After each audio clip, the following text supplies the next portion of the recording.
Allah bertanya lagi, adakah mereka itu pernah melihatku? Jawab malaikat, tidak pernah. Allah terus bertanya, bagaimana sekiranya mereka melihatku? Jawab malaikat, jika mereka melihatmu, nescaya akan bersangatanlah mereka mengagungkan, bertahmid kepadamu, ya Allah. Allah bertanya, apakah permintaan mereka? Malaikat menjawab, mereka meminta daripadamu syurga. Allah bertanya, adakah mereka pernah melihat syurga?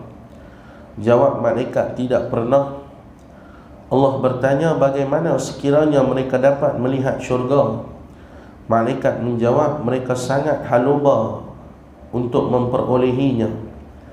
Allah bertanya lagi, mereka memohon perlindunganku daripada apa? Malaikat menjawab, daripada neraka. Allah bertanya, adakah mereka pernah melihat neraka? Jawab malaikat, tidak pernah. Allah bertanya, bagaimana sekiranya mereka dapat melihat neraka? Malaikat menjawab, mereka akan lari sejauh-jauhnya dari neraka kerana ketakutan. Lalu Allah pun berkata, sesungguhnya aku bersaksi bahawa aku telah mengampunkan mereka. Para malaikat bertanya pula, wahai Allah, seseorang telah datang ke dalam kumpulan ini dan dia tidak bercita-cita untuk menjadi sebahagian daripada mereka. Allah menjawab, mereka ini adalah segolongan manusia yang tidak menyakiti orang yang menyertai mereka. Ini satu hadis yang panjang, di mana hadis ni adalah dialog di antara Allah dan juga malaikat.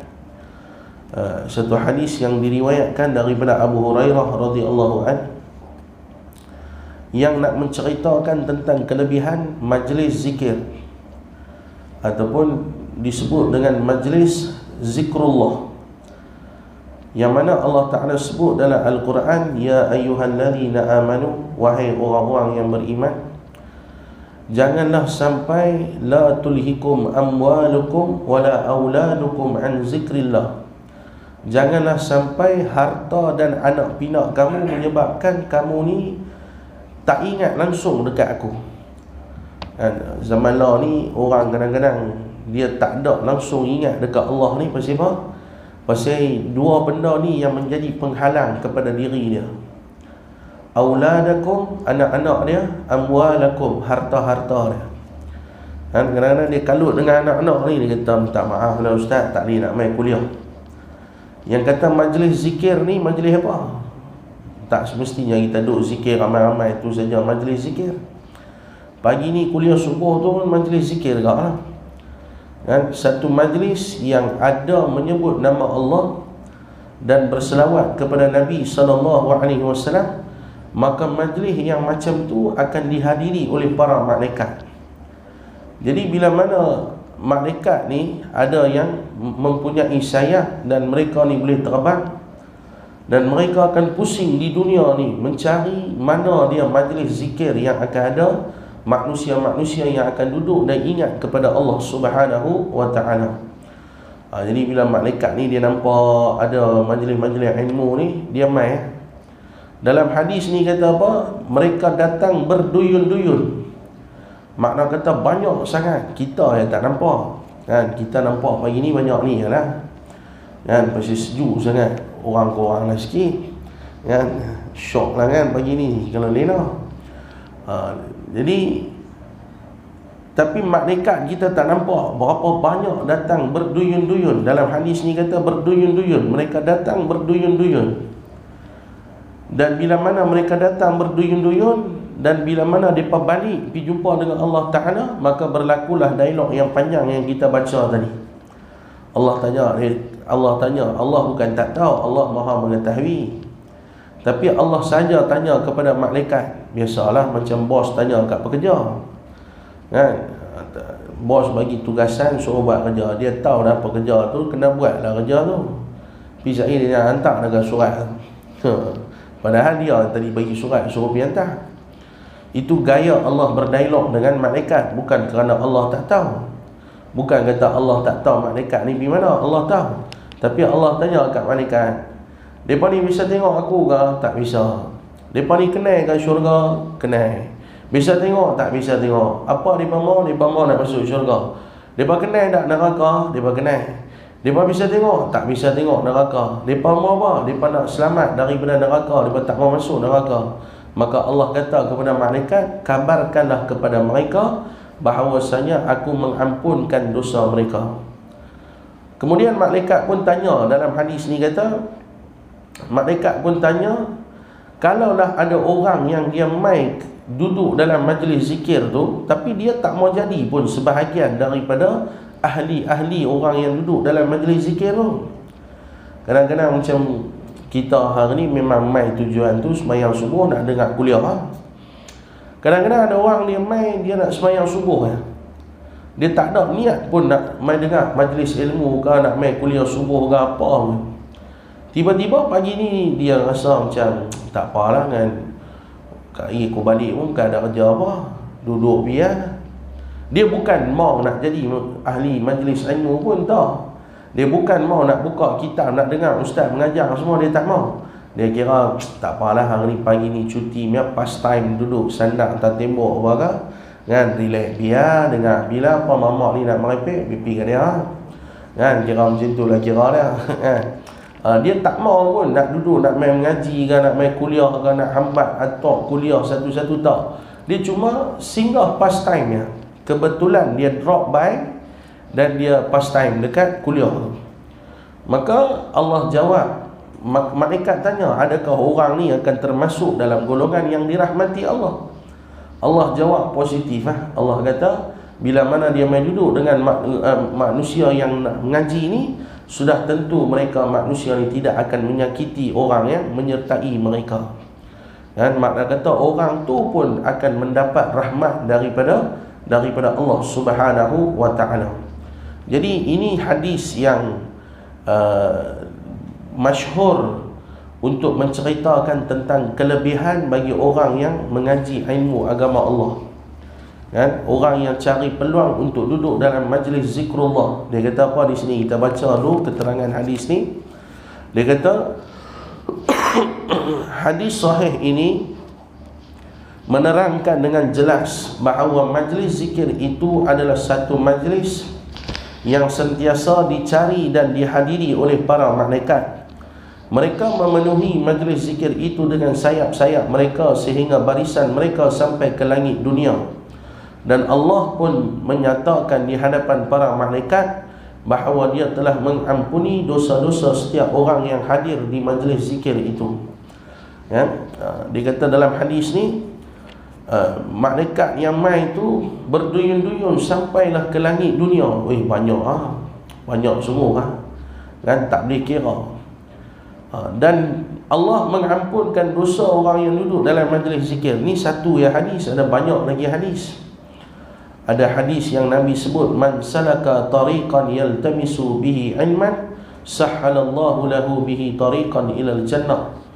Nabi kata siapa-siapa yang berada di atas jalan untuk pergi belajar ilmu agama Allah, siapa-siapa yang ada di atas jalan untuk belajar ilmu agama Allah, maka Allah akan permudahkan jalan dia untuk masuk ke dalam syurga Allah Subhanahu wa ta'ala. Ulama ketika mana syarah hadis tu, dia tanya, macam mana Allah nak permudahkan jalan kita untuk masuk dalam syurga Allah?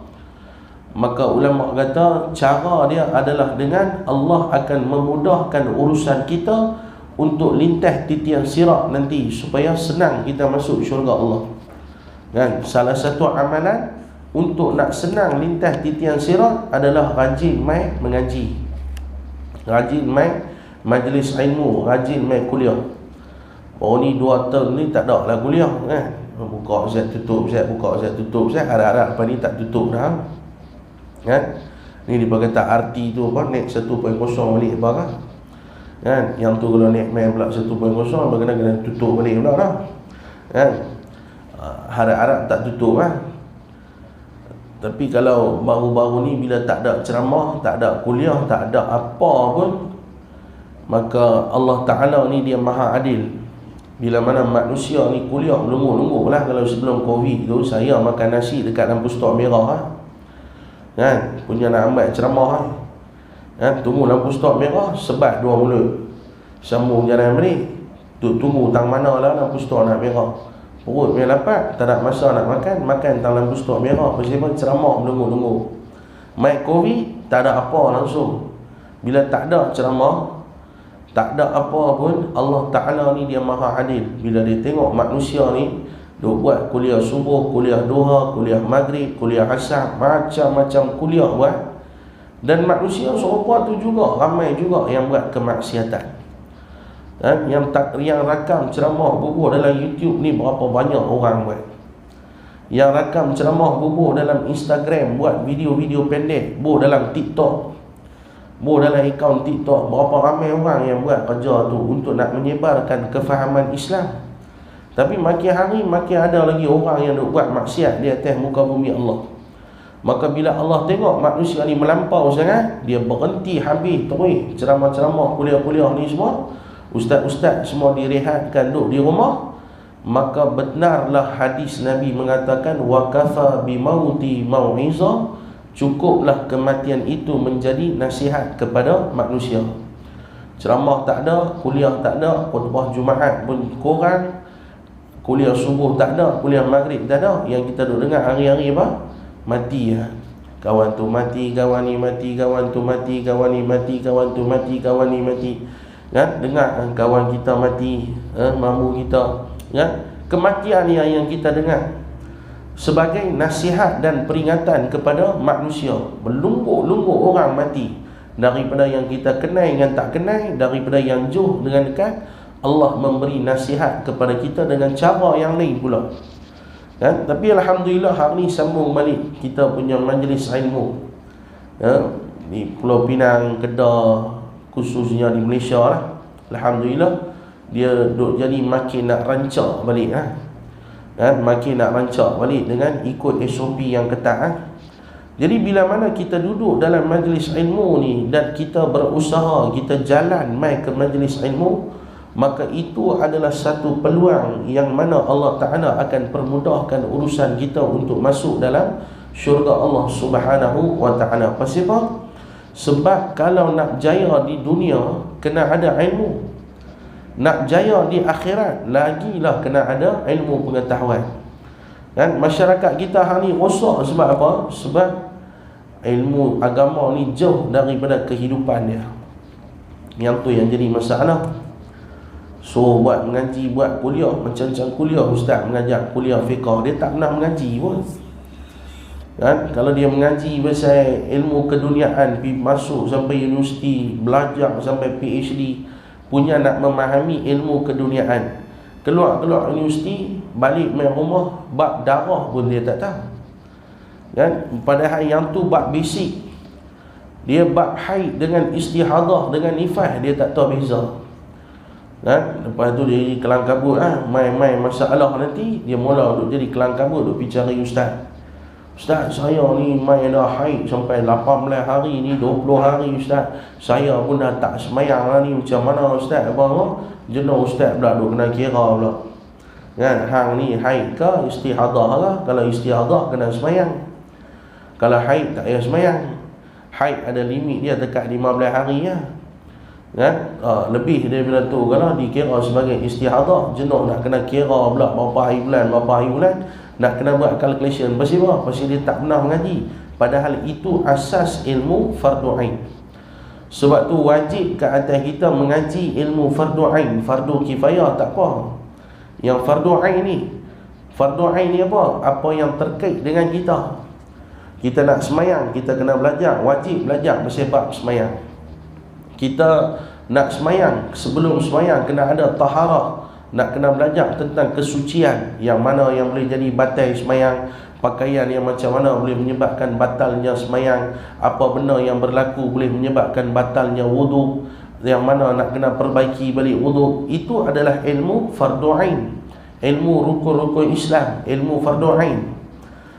Tak payah pergi mengaji tinggi-tinggi, nak pergi mengaji hadis ni hadis sahih ke, hadis ahad ke, hadis mutawatir ke, hadis hasan ke, hadis gharib ke, yang tu tinggal kat ustaz, suruh ustaz mengaji. Kan? Nak tengok sumber pengambilan hukum, ada ilmu usulul fiqh ataupun ilmu qawaidul fiqhiyah Yang tu tinggal bagi ustaz mengaji kan. Ilmu ustaz nak pergi korek pasal bab-bab tafsir ni dalam-dalam, yang pun tinggal kat ustaz. Pasal itu ilmu fardu kifayah. Yang ilmu fardu ain yang terkait dengan diri kita, yang diwajibkan atas tiap-tiap biji kepala kan. Itu satu benda yang kita kena bagi masa. Kata dengan ulama, kadang-kadang pelik dengan manusia ni, dia boleh sanggup bagi masa untuk mencari satu keuntungan dunia, tapi dia tak boleh cari masa untuk duduk dalam majlis ilmu untuk dia nak belajar. Padahal hadis Nabi ni terang-terang kita baca pagi ni menjamin keselamatan akhirat kita dengan Allah ampunkan dosa kita bila kita duduk dalam majlis ilmu kan. Sebab tu macam pagi ni memang syok lah kan, masing-masing buka kitab kan, buka kitab duduk depan mata, walaupun mata duduk tutup, kira okey tu kan, betul tak?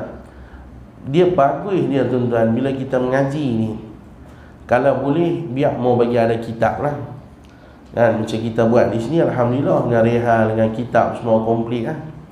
Habis-habis kitab tak ada pun, kita ambil buku nota kan, beli satu buku nota, kita catat-catat, kita tulis-tulis, kita salin, ada nota yang kita simpan. Habis-habis malas nak salin, dia kata, ustaz saya tulis lambat ustaz, lah ni zaman canggih, boleh audio record kan. Ustaz duk bercakap, sini dia buka audio record, dia simpan. Sehari dia balik, dia transfer masuk laptop dia, dia bubuh, hari ni kuliah subuh sekian-sekian hari bulan, ustaz sekian-sekian. Esok kuliah subuh sekian hari bulan, ustaz sekian-sekian. Dia simpan.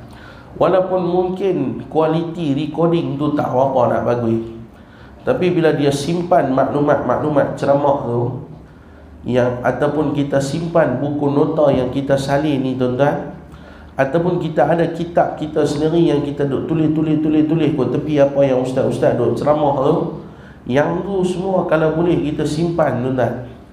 Kalau boleh benda tu semua kita simpan dalam rak kita. Bila kita simpan dalam rak kita, bila kita mati nanti, anak kita ambil, cucu kita ambil, benda tu akan jadi ilmu manfaat yang telah kita tinggalkan kepada zuriat keturunan kita. Waktu tu kita duduk ada dalam kubur, tapi pahala tu duduk sampai kat kita. Pasal apa? Pasal kita duduk baca, anak cucu kita duduk baca ilmu yang kita tinggal.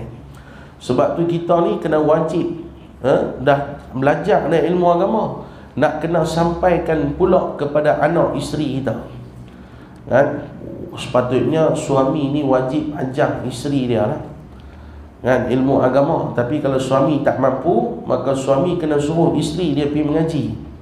Carilah ustazah kelas fardu ain apa ke, pergi mengaji, hantar bini pergi mengaji supaya faham ilmu agama. Kalau tak, rosak kehidupan. Ada orang meniaga tapi tak ikut cara Islam kan. Lah ni meniaga sakan lah kan. PKP ni macam-macam orang meniaga. Popcorn pun meniaga. Dulu popcorn kena masuk pagung wayang baru boleh makan kan. Lah ni dia jalan nak pergi Penaga, melumur-lumur orang jual popcorn. Apa saja boleh buat duit, semua dia berniaga. Tak apa, tak salah, bagus buat berniaga. Sunnah Nabi. Nabi kata salah satu daripada sumber rezeki adalah perniagaan. Tapi ada orang kadang-kadang dia berniaga ni melampaui batas, tak ikut cara Islam. Pasal dia nak produk dia laku, dia sanggup buat gila-gila dalam Facebook kan, melampaui batas. Ustaz tegur, janganlah berniaga main tahap lagu tu. Dia marah pula kat ustaz. Dia kata, alah ustaz ni nak buat kerja Tuhan. Mana ada ustaz buat kerja Tuhan? Tuhan suruh kita tegur amar ma'ruf nahi munkar. Kita buat kerja apa yang Tuhan suruh kita buat, bukan kita buat kerja Tuhan. Kalau depan kita Nabi kata, man ra'a minkum munkaran falyughayyiru biyadihi. Siapa-siapa yang nampak kemungkaran depan mata dia dan dia ada kuasa untuk cegah, dia kena cegah. Fa illam yastati' fa bil lisani. Kalau dia tak mampu, dia tegur dengan lidah dia. Fa illam yastati', kalau dia tak mampu, maka dicegah dengan hati dia. Maka ustaz-ustaz yang diberi sedikit amanah ilmu pengetahuan, maka bila dia nampak benda tu salah, benda tu tak betul, maka dia pun bagilah teguran. Sebab apa? Sebab sayang. Sebab nak kepada umat Nabi Muhammad, ketika mana dia buat apa saja, dia kerja ke, dia berniaga ke, dia hidup dalam kehidupan rumah tangga ke, semua benda tu boleh jadi sumber pahala dan ibadah. Kita nak kita selamat, sebab tu kita tak boleh tinggal daripada majlis ilmu ni. Kita kena mengaji, pelan-pelan kena mengaji untuk perbaiki kehidupan kita. Dia kata apa? Sementara itu terdapat hadis Rasulullah SAW yang turut menekankan kepentingan zikir dari sudut faedah dan hikmahnya. Ia boleh dihayati seperti berikut. Rasulullah SAW bersabda yang bermaksud, orang yang mengingati Allah di tengah-tengah orang yang lalai ibarat pohon yang hijau di tengah-tengah pohon yang kering. Nabi kata apa? Siapa-siapa yang ingat Allah di tengah-tengah orang yang lalai. Hari ni orang yang lalai ni banyak, ghaflah. Bahasa Arab panggil ghaflah. Orang belum pinang panggil ghaflah. Orang belum pinang panggil ghaflah. Ghaflah tu mungkin barangkali asal perkataan dia ghaflah lah. Kan? Ghaflah lah, kita kata ni ghaflah betul ya. Macam orang yang lalai lah. Kan? Asal perkataan dia ghaflah. Maka orang yang lalai ni banyak sangat hari ni. Dan kalau kita di antara orang yang lalai itu, kita adalah orang yang mengingati Allah, maka Nabi kata kita ni umpama pokok yang hijau di tengah pokok yang kering. Kan? Itu kelebihan yang Allah Ta'ala, yang Nabi sebut. Yang kedua, dia kata apa? Rasulullah SAW bersabda yang bermaksud, tidak ada amal manusia yang lebih menyelamatkannya daripada siksa Allah daripada mengingati Allah. Ya? Sesibuk apa pun manusia, sekaya macam mana pun, sehebat macam mana, berjaya dia macam mana pun, maka dalam kehidupan dia kena sentiasa mengingati Allah Subhanahu wa ta'ala. Tapi mainkan kita ni jenis iman lemah. Kan? Waktu duduk di rumah sehari tu, tengok Gegar Vaganza, kan? Tengok drama tu, tengok drama ni apa semua, iman kita akan jadi lemah. Takut kita lupa pada Allah. Maka sebab tu kita main duduk dalam majlis ilmu. Kan? Sebab tu kadang-kadang ada ketikanya benda yang kita buat secara berjemaah tu bagus. Kan? Contohnya macam tadi kita habis sembahyang, kita wirid ramai-ramai. Tu imam kuatkan suara. Kan? Ada orang dia marah, dia kata apalah tu wirid ramai-ramai lepas sembahyang ni, mana ada orang wirid lepas sembahyang ramai-ramai ni, bid'ah. Dia kata Nabi tak buat. Memang betul Nabi tak buat. Nabi wirid masing-masing. Tengok mereka main iman macam mana. Kan? Nabi duduk baca la ilaha illallah wahdahu la syarika lahu lahul mulku wa lahul hamdu yuhyi wa yumiitu wa huwa ala kulli syai'in qadir 10 kali di depan. Sahabat duduk di belakang, mereka pun baca masing-masing. Kita kalau tinggal tu imam baca sengat-sengat, yang belakang belah. Kan? Dia tu imam kali-kali tinggal dia seorang. Kan? Makmum semua balik kan. Jadi kita ni ketikanya, ada ketikanya kita buat dalam bentuk jemaah. Pasal apa? Pasal kita ni jenis lemah iman. Kan? Bila mai duk ramai-ramai zikir, bila mai duk ramai-ramai bagi salam, duk sama-sama istighfar, kita terikut sama. Kan? Nak harap kita semayang seorang, lepas semayang kita baca ayatul kursi, tak ada. Nah. Kan? Assalamualaikum warahmatullahi wabarakatuh, kelang-kelang kabut di doa, sapu muka belah. Kan? Tapi bila kita buat ramai-ramai, bagus ya. Kan? Antaranya doa, saya duk perhati kadang-kadang tengok doa lepas azan. Kan? Doa lepas azan. Bagusnya Tok Bilal itu kalau lepas azan tu dia mau baca kuat-kuat doa. Allahumma rabb hadhihi ta'wati tammah wassalatil qa'imah. Dia mau baca dekat mikrofon tu. Saya kadang-kadang saya tengok ada orang dia baca doa lepas azan ke lepas iqamah lah, macam penyamun dia baca doa. Kan? Angkat tangan, apa kan tak ada apa, sapu muka lah. Saya ni pelajunya dia ni baca. Kan? Betul ya? Kan? Dia kira angkat tangan buat syarat tu dia disapu muka. Padahal Nabi kata, siapa yang baca doa lepas azan dan juga doa lepas iqamah tu, halat lahu syafaati yaumal qiyamah. Dia layak mendapat syafaat aku di yaumal qiyamah. Biar kadang-kadang harap kita seorang memang tak baca kan. Jadi kalau boleh Tok Bilal itu dia mau baca kuat sikit kan. Habis-habis tu mau baca kuat. Habis-habis Tok Bilal qomat, sebelum Tok Imam nak jadi imam tu, Tok Imam mau baca derai-derai sikit. Allahumma rabb hadhihi ta'wati tammah kan, bagi besar, baru orang pun nanti ikut kita baca pelan-pelan. Kalau tak, nanti angkat tangan tu, nanti sambung muka, tak ada dua sarai. Kita tengok dia ni baca macam mana doa. Lepas ni kan, kau di wayang saja angkat tangan buat apa? Buat wayang kan. Jadi kita ni macam itulah, iman kita ni lemah. Dan kita perlu ada satu orang yang initiate kita buat sesuatu, baru kita akan fikir dan kita pun nak buat sama kan. Maka kalau kita duduk dalam suasana yang mengingati Allah, maka kita akan terlepas daripada siksaan. Dalam hadis yang ketiga dia kata apa? Rasulullah SAW bersabda yang bermaksud, sesiapa yang ingin hidup mewah di taman syurga, hendaklah memperbanyakkan zikir kepada Allah Ta'ala. Zikir pada Allah Ta'ala ni termasuk dalam majlis ilmu dan juga zikir-zikir harian yang kita buat. Sama ada kita baca tasbih ke, kita baca tahmid ke, kita baca tahlil ke, kita baca apa-apa saja zikir-zikir yang datangnya daripada Nabi SAW, boleh kita amal kan?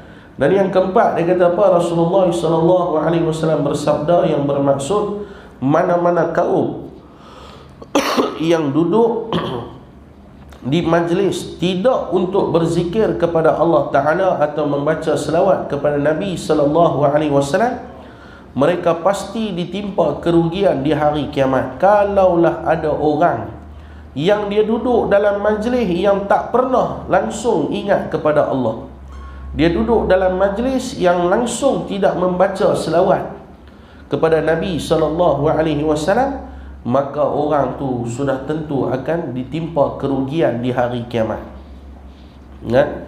Sebab tu kita kalau nak mesyuarat, mulakan mesyuarat dengan puji Allah dulu kan? Mulakan mesyuarat dengan selawat dulu. Pasal apa? Biarlah mesyuarat tu pun jadi sumber pahala kita kan? Nak mesyuarat benda biasa nak perbetul dapur Dewan JKK kan? Nak perbetul dapur Dewan JKK, tapi pengurusi JKK ni Assalamualaikum warahmatullahi wabarakatuh, Alhamdulillah, wassalatu wassalamu ala Rasulillah. Paling simple lah kan? Paling bodoh paling simple taklah duk baca macam ustaz tu. Ustaz innal hamdalillah nahmaduhu wa nasta'in, tak payah buat macam tu kan? Habis bodoh alhamdulillah, wassalatu wassalamu ala Rasulillah wa ala alihi wa man tabi'ahu wa wala amma ba'. Sama-samalah kita mulakan majlis kita dengan membaca surah Al-Fatihah kan? Tu pengurusi JKK kan? Sebulan dapat apa? 800 ke 1,200 kan? 1,200. Tapi disebabkan dia nak mula majlis tu dengan dia mengingatkan kita kepada Allah, dia memuji-muji Allah Subhanahu wa ta'ala, dia selawat atas Nabi Muhammad, dia ajak kita suruh baca suratul Fatihah. Selain daripada dia dapat allowance tiap-tiap bulan, pahala pun dapat. Sebab apa? Dia adakan satu majlis mengingati Allah dalam mesyuarat kan? Sebab tu kita ni buat apa saja pun kita kena kaitkan dengan Allah kan? Ada orang kadang-kadang saya pergi belajar ceramah di luar di Indonesia, mereka ajak opening tu kena punch. Bila kita nak pergi ceramah di mana-mana, opening kena punch kan? Opening ceramah kita tu tak boleh. Kalau kita mula dengan Assalamualaikum, Alhamdulillah, wassalat, dia rasa macam tak berapa punch. Nak mula talk tu dia kata kena start dengan fakta. Contohnya kan, fakta menyatakan hari ni berapa ramai orang mati kerana COVID. Contohnya orang kena terkejut, ni apa benda, main-main mula cerita pasal fakta kan? Dia kata itu. Saya kritik jugalah benda tu. Masa saya belajar dulu, saya kata tak boleh kan? Kita orang Islam ni kena mula dengan memujikan Allah kan? Baca bagi salam tu, puji Allah Ta'ala tu, saya nak punch kah, nak tendang kah, nak terajang ambil pasal kan? Jadi ada kaedah dia. Pasal apa? Pasal kita tak mau tinggal keberkatan. Kita nak cakap, orang panggil bagi peluang kita nak cakap. Jangan pipi Assalamualaikum, ni tuan-tuan semua ni saya nak abang tu benda, jangan tibai terus lagu tu kan? Orang bagi peluang kita bercakap. Contohnya kita ni pengurusi PIBG ke apa kan, cikgu jemput kita, Kan, dia buat macam gangster tu. Assalamualaikum semua ni, mak abang ni, saya nak bagi nasihat sikit kan. Oh, oi. Kan, sabar lu. Kan, mukadimah lu, bagilah puji-pujian kepada Allah lu. Selawat ke atas Nabi sallallahu alaihi wasallam, sebab kita nak apa yang kita cakap tu ada keberkatan dia. Kan, jangan duk pimin tibai lagu tu kan. Pasal kita tak mau jadi orang yang rugi di hari kiamat.